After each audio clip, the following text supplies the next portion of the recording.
प्रेम से बोलिए अन्नपूर्णा माता की जय। तो प्रिय भक्तजनों, आप लोग सुनेंगे आज अन्नपूर्णा माता की कथा।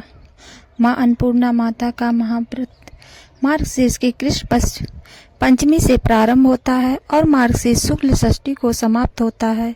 यह व्रत 17 दिनों का होता है और कई भक्त तो 21 दिन तक भी पालन करते हैं। माँ अन्नपूर्णा माता के व्रत की कथा। एक समय की बात है, काशी नगर में एक धनंजय नाम का व्यक्ति रहता था और उसकी पत्नी का नाम सुलक्षणा था। उसे अन्य सब सुख प्राप्त थे, केवल निर्धनता ही उसके दुख का एकमात्र कारण था। यह दुख उसे हर समय सताता रहता था। एक दिन सुलक्षणा अपनी पति से बोली, हे स्वामी, आप कुछ उद्यम करो और कुछ काम करो जिससे कुछ काम चल सके। इस प्रकार कब तक चलता रहेगा। सुलक्षणा की बात धनंजय के मन में बैठ गई और वह उसी दिन विश्वनाथ शंकर जी को प्रसन्न करने के लिए बैठ गया और कहने लगा, हे देवादिदेव विश्वेश्वर, मुझे कुछ पूजा पाठ नहीं आता, केवल आपके भरोसे बैठ गया हूँ। इतनी विनती करके वह 2-3 दिन तक बैठा रहा। यह देखकर भगवान शंकर ने उसके कान में अन्नपूर्णा अन्नपूर्णा अन्नपूर्णा 3 बार कहे। इस प्रकार कहा। फिर धनंजय ने सोचा, यह कौन है, क्या कह गया। इसी सोच में धनंजय पड़ गया। तभी मंदिर से आते ब्राह्मणों को देखकर पूछने लगा, पंडित जी, अन्नपूर्णा कौन है। ब्राह्मणों ने कहा, तुम अन्न छोड़कर बैठ गया है तो तुझे अन्न ही की बात सूझती है। जाओ, घर जाकर अन्न ग्रहण करो, ऐसा पंडित जी ने कहा। फिर धनंजय घर गया और अपनी पत्नी से सारी कही गई बात को बता दी। वह बोली, हे नाथ, चिंता मत करो, स्वयं शंकर जी ने यह मंत्र दिया है, वे स्वयं ही इसकी खुलासा करेंगे और आप फिर जाकर उनकी आराधना करो।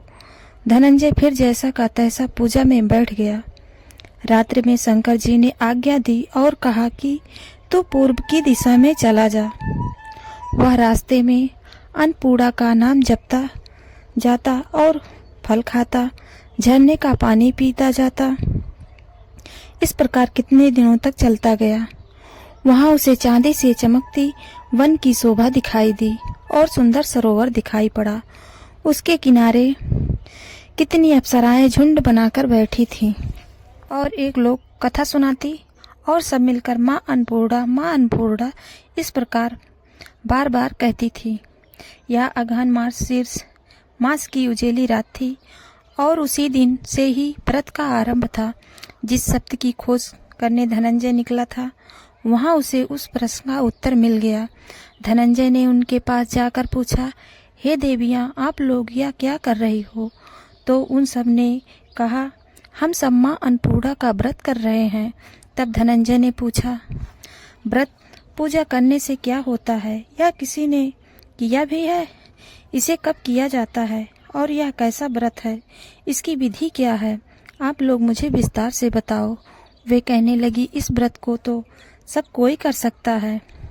21 दिन तक के लिए 21 गांठ का सूत लेना चाहिए। 21 दिन ना बने तो एक दिन उपवास करें और फिर यह भी ना बने तो केवल कथा सुनकर प्रसाद लें। निराहार रहकर कथा कहें।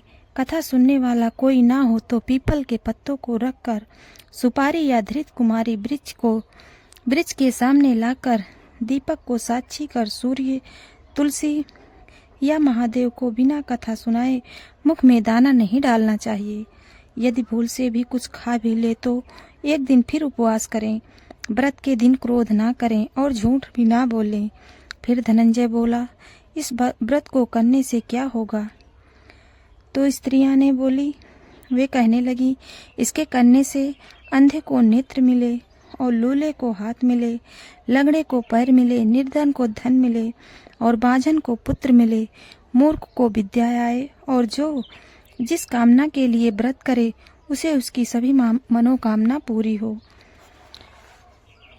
वह कहने लगा, बहन, मेरे पास तो ना धन है, ना विद्या है, मेरे पास कुछ भी तो नहीं है, मैं तो दुखी ब्राह्मण हूँ, क्या मुझे इस व्रत का सूत्र दोगी। तब स्त्रियां बोली, हाँ भाई, तेरा कल्याण हो, तुम्हें हम अवश्य देंगे। लो इस व्रत का मंगल सूत लो। धनंजय ने सूत लेकर व्रत किया और उसका व्रत पूरा हुआ। तभी सरोवर से 21 खंड की सुवर्ण सीढ़ी हीरा से जड़ी हुई प्रकट हुई। धनंजय जय अन्नपूर्णा कहता जाता था। इस प्रकार कितनी सीढ़ियां उतर गया तो देखता है करोड़ों सूर्य से प्रकाशमान अन्नपूर्णा का मंदिर है। उसके सामने सुवर्ण सिंहासन पर माता अन्नपूर्णा विराजमान है। सामने भिक्षा हेतु शंकर भगवान खड़े हैं। देवांगनाएं चमर डुला रही हैं। कितनी हथियार बांधे पहरा दे रही हैं। और धनंजय दौड़कर जगदम्बा के चरणों में गिर गया। देवी उसके मन का क्लेश जान गई। धनंजय कहने लगा, हे माता, आप तो अंतर्यामी हो, आपको अपनी दशा क्या बताऊं। फिर माता बोली, मेरा व्रत किया है जो संसार तेरा सत्कार करेगा। माता ने धनंजय की जीवा पर बीज मंत्र लिख दिया। अब तो उसके रोम रोम में विद्या प्रकट हो गई। इतने में धनंजय क्या देखता है कि वह काशी विश्वनाथ के मंदिर में खड़ा है। माँ का वरदान लेकर धनंजय घर आया और अपनी पत्नी सुलक्षणा से सब बात कही। माता जी की कृपा से उसके घर में संपत्ति उमड़ने लगी। छोटा सा परिवार बहुत बड़ा गिना जाने लगा। जैसे शहद के छत्ते में मक्खियां जमा होती हैं, उसी प्रकार उसके सगे संबंधी आकर उसकी बड़ाई करने लगे और कहने लगे, इतना धन और इतना बड़ा घर, सुंदर संतान नहीं है तो इस कमाई का कौन भोग करेगा। सुलक्षणा से संतान नहीं है, इसलिए तुम दूसरा विवाह करो। अनिच्छा होते हुए भी धनंजय को दूसरा विवाह करना पड़ा और सती सुलक्षणा को सौत का दुख उठाना पड़ा। इस प्रकार दिन बीतते गए। फिर अगहन मास आया। नए बंधन से बंधे पति से सुलक्षणा ने कहलाया कि हम व्रत के प्रभाव से सुखी हैं, इस कारण यह व्रत को छोड़ना नहीं चाहती। यह माता जी का प्रताप है जो हमें इतने संपन्न और सुखी हैं। सुलक्षणा की बात सुनकर धनंजय उसके यहाँ आया और व्रत में बैठ गया। नई बहू को इस बात व्रत की खबर नहीं थी। वह धनंजय के आने की राह देख रही थी। दिन बीतते गए और व्रत पूर्ण होने में 3 ही दिन बाकी थे। तब तक नई बहू को खबर पड़ी। उसके मन में ईर्ष्या की ज्वाला धड़कने लगी और फिर सुलक्षणा के घर आ पहुंची और भगदड़ मचा दी। वह धनंजय को अपने साथ नए घर में ले गई। नए घर में धनंजय को थोड़ी देर के लिए निद्रा आ गई। इसी समय में नई बहू ने अपने उसके व्रत का सूत तोड़कर आग में फेंक दिया। अब तो माता जी का प्रकोप बढ़ गया। घर में अकस्मात आग लग गई। सब कुछ जलकर राख हो गया। सुलक्षणा जान गई और अपने पति को फिर घर ले आई। नई बहू रूठकर पिता के घर जा बैठी। पति को परमेश्वर मानने वाली सुलक्षणा बोली, हे नाथ, घबराना नहीं है। माता जी की कृपा अलौकिक है। पुत्र कुपुत्र हो जाते हैं, लेकिन माता को माता नहीं हो सकती।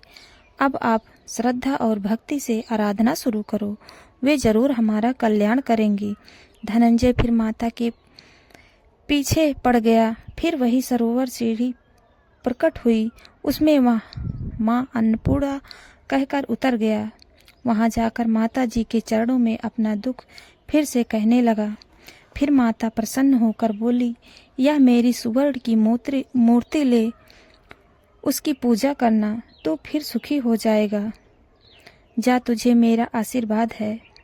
तेरी स्त्री सुलक्षणा ने श्रद्धा से मेरा व्रत किया है, उसे मैंने पुत्र का आशीर्वाद दिया है। धनंजय ने आंखें खोली तो खुद को काशी विश्वनाथ के मंदिर में खड़ा पाया। वहां से फिर उसी प्रकार घर को आया। इधर सुलक्षणा के दिन और महीने पूरे होते ही पुत्र का जन्म हुआ। गांव में आश्चर्य की लहर दौड़ गई। इस प्रकार उसी गांव में एक निसंतान सेठ के पुत्र होने पर उसने माता अन्नपूर्णा का मंदिर बनवाया और फिर उसमें माता जी के बड़े धूमधाम से पधारी। फिर यज्ञ किया और धनंजय को मंदिर के आचार्य का पद दे दिया। जीविका के लिए मंदिर की दक्षिणा और रहने के लिए बड़ा सुंदर सा भवन दिया। धनंजय की स्त्री पुत्र सहित वहां रहने लगे। माताजी की चढ़ावे में भरपूर आमदनी होने लगी। इधर नई बहू के पिता के घर चोरी हो गई, सब लूट गया। वे भीख मांगकर पेट भरने लगे। सुलक्षणा ने यह बात सुना तो उन्हें बुलावा भेजा और अलग घर में रख लिया और उनके अन्न वस्त्र का प्रबंध कर दिया। धनंजय, सुलक्षणा और उसका पुत्र माता जी की कृपा से आनंद से रहने लगे। तो हे माता जी, जैसे इनके भंडार भरे हैं वैसे सभी के भंडार भरना। तो दोस्तों, आप लोगों को ये कहानी कैसी लगी आप लोग कमेंट में ज़रूर बताइएगा, और वीडियो अच्छा लगे तो एक लाइक ज़रूर कर दीजिएगा दोस्तों, और कमेंट में जय अन्नपूर्णा माता ज़रूर लिखिएगा। और चैनल में नए हैं तो चैनल को सब्सक्राइब कर लीजिएगा दोस्तों, बेल आइकन ज़रूर दबाइएगा जिससे नोटिफिकेशन आप लोगों के पास तुरंत पहुँचे।